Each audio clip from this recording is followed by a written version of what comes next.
আপনার একজন নুরি দামি আমার প্রশ্ন হলো, আপনি কি কখনো মহান আল্লাহর রহমতে হুজুর সাল্লাল্লাহু আলাইহি ওয়াসাল্লামকে স্বপ্নযোগে দেখেছেন? আর যদি দেখেন তবে আপনার কোন আমলের কারণে দেখেছেন? আল্লাহর হস্তে বলবেন। নাম দেননি, আমি হুজুর পাক সাল্লাল্লাহু আলাইহি ওয়াসাল্লামকে দেখছি কিনা এটা তো নতুন করে শোনার কিছু নেই। কতবার দেখেছি তো আমি হিসাব দেবো না। হুজুর পাক সাল্লাল্লাহু আলাইহি সাল্লামকে দেখা এটা আল্লাহ প্রদত্ত একটা নিয়ামত। এটা আল্লাহ পাক যদি কবুল করেন তারা প্রায় দেখেন। এখন কেউ যদি বলে ভাই আপনি দিনে কয়বার ভাত খাইছেন, এটা কি সম্ভব?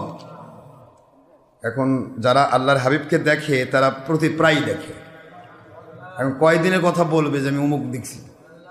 এই জন্য দেখার প্রশ্ন হচ্ছে, এটা সবচেয়ে বড় কথা। রসুল পাক সাল্লাল্লাহু আলাইহি ওয়াসাল্লামকে দেখার সবচেয়ে বড় কায়দা হচ্ছে গুনাহ বাদ দিতে হবে, চোখের গুনাহ বাদ দিতে হবে। যে চোখে আপনি গুনাহ করেন, যে চোখ দিয়ে পরদারি পরপুরুষ একাকার হন, যে চোখ দিয়ে ফেসবুকে টিভিতে সবসময় পড়ে দেখা হয়, এ চোখ দিয়ে আল্লাহর হাবিবকে দেখা খুবই কঠিন। এখানে পর্দা হয়ে যায়। হুজুর পাক সাল্লাল্লাহু আলাইহি ওয়াসাল্লাম দেখা করতে চান কিন্তু তারা পর্দার মধ্যে থাকেন, দেখতে পায় না। এই জন্য গুনাহ প্রথম কথা হলো চোখের পর্দা ছেড়ে ফেলে দিতে হবে। দ্বিতীয় কথা হলো বেশি বেশি দরুদ শরীফ পড়তে হবে। যে যত বেশি দরুদ শরীফ পড়বে তার সাথে তত বেশি হুজুর পাক সাল্লাল্লাহু আলাইহি ওয়াসাল্লাম কানেকশন হবে।